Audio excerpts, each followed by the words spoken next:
Hello, welcome to संपूर्ण जागृति channel. Again रानी है। संपूर्ण जागृति चैनल में आप सबका एक बार फिर से स्वागत करती हूँ।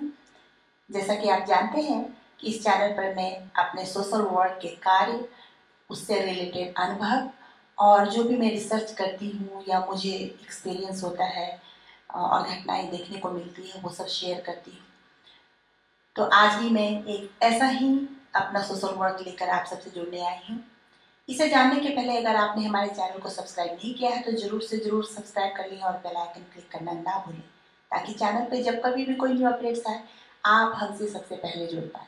साथ के साथ वीडियोस पे लाइक्स और कमेंट्स भी जरूर करें और लिंक लोगों से शेयर करें। हमें लोगों को जगाना है, वो भी झकझोर के। तो जैसा कि मैं बता रही थी कि आज मैं एक ऐसा ही अपना सोशल वर्क लेके आई हूँ, वो भी किसी महिला से रिलेटेड है, क्योंकि ना चाह के भी समस्याएं समाज में महिलाओं के साथ इतनी ज़्यादा है, वो आप सबको एक्सपीरियंस है ही। किसी का कॉल आया और उन्होंने कहा कि मैम मुझे आपसे कुछ शेयर करना है और बहुत ज़रूरी है, मुझे आपसे बात करना। फिर मैं उससे बात करने लगी और पता चला कि वो कितनी दुखी है।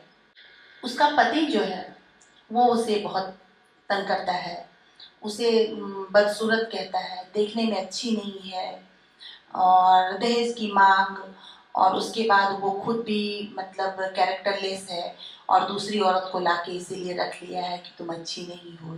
तुम कैसे भी हो, चाहे तुम राम तो छोड़ो, आम इंसान भी नहीं हो, फिर भी तुम्हें पत्नी सीता चाहिए।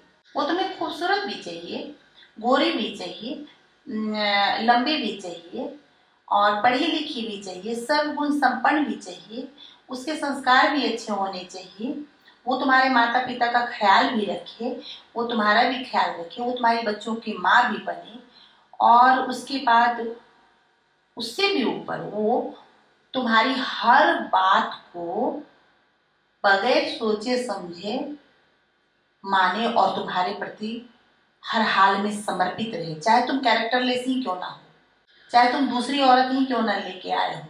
तो ऐसा ही कुछ इस महिला के साथ हुआ है। आप इस वीडियो को ध्यान से देखिए, सुनिए और इसके दर्द को महसूस कीजिए।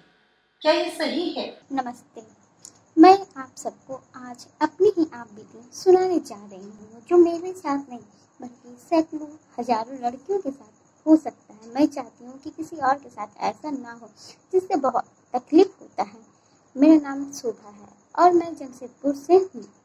मेरे मम्मी पापा ने जब मैं मैट्रिक में थी तब हमारी शादी करवा दी, गांव में करवा दी। गांव में मैं चली गई, जाते ही वहाँ के लोगों ने हमें ससुराल वाले ने हमें टॉर्चर करने लगे।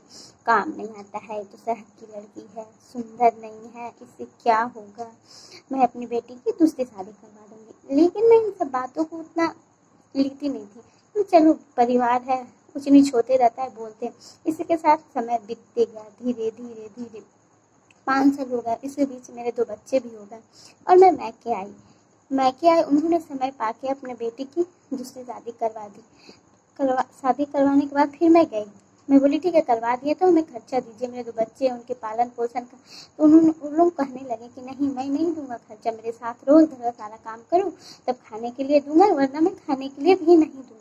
तो ये इतना सुन के मैं अपने घर चली आई मम्मी पापा के पास और मैं वहीं रहने लगी हूँ।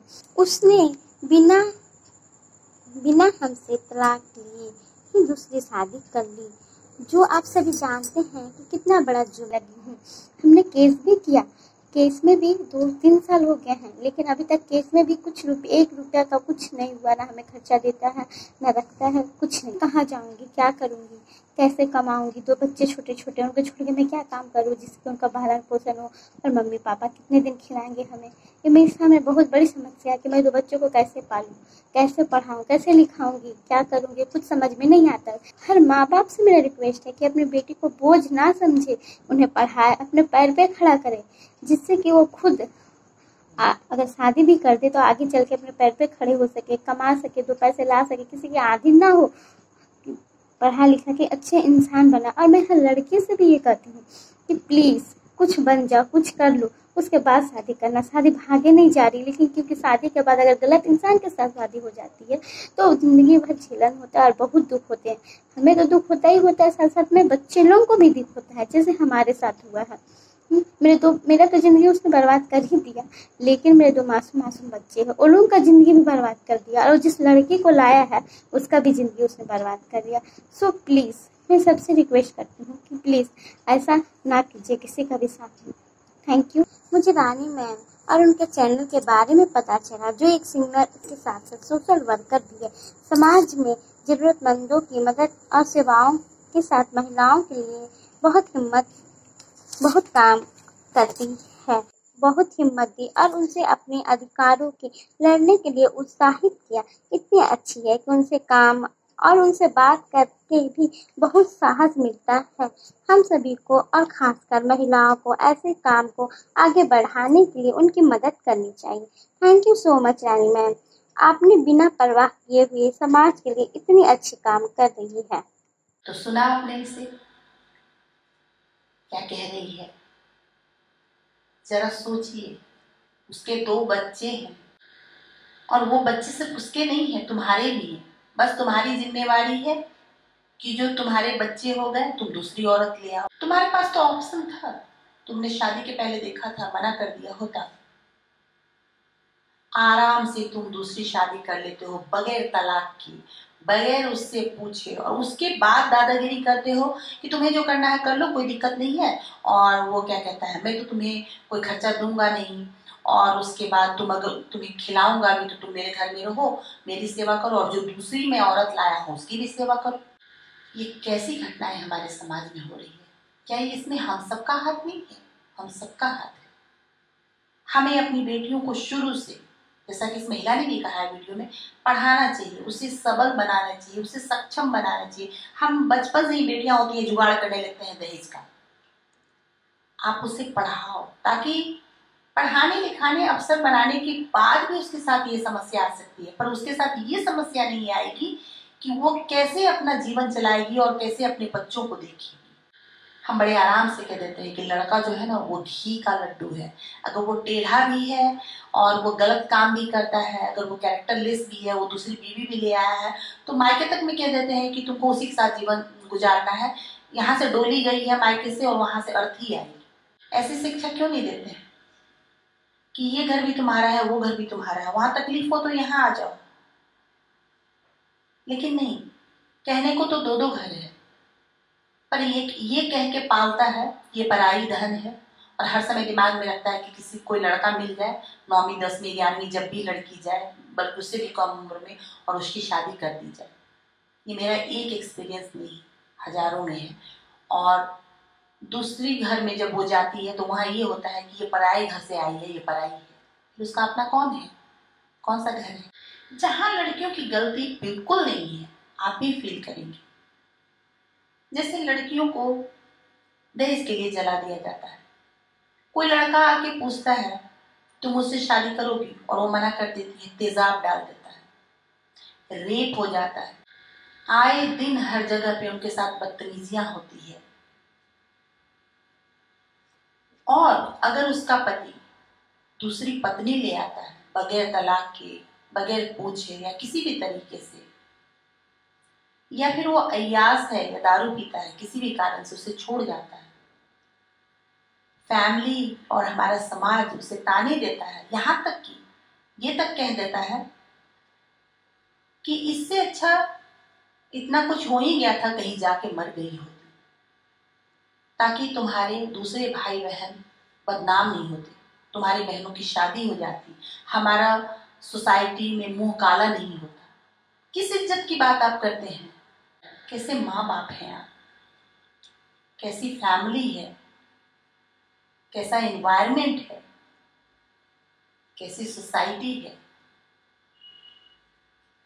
जहां पे लड़कियों के लिए ना कोई घर, ना सुरक्षा, ना कोई प्यार मोहब्बत तो छोड़ो, 2 शब्द सहानुभूति की नहीं मिलती है। ऐसी घटनाओं के बाद बहुत सारी लड़कियां सुसाइड कर लेती हैं।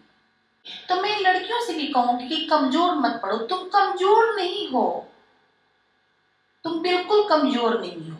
तुम्हें खुद को पहचानने की जरूरत है। और मैं पुरुषों से कहूंगी कि अगर आप सपोर्ट करते हैं लड़कियों का या महिलाओं को आगे बढ़ने में, तो आप अपने 50% प्रॉब्लम को सॉल्व कर लेते हैं। और महिलाएं, प्लीज आप महिलाओं को हेल्प करने के लिए आगे आए।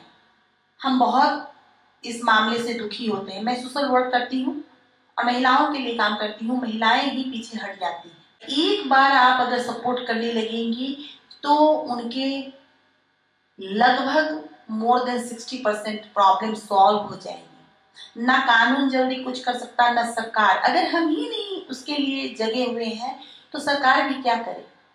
हमें सरकार को भी जगाना होता है, और सरकार कर भी दे, अगर कहीं पे कुछ हो भी जाए तो हम उसको अप्लाई नहीं करते अपने लाइफ में। तो हमें मानसिकता बदलने की जरूरत है, जो कि कभी कभी मुश्किल नहीं, नामुमकिन सा लगता है,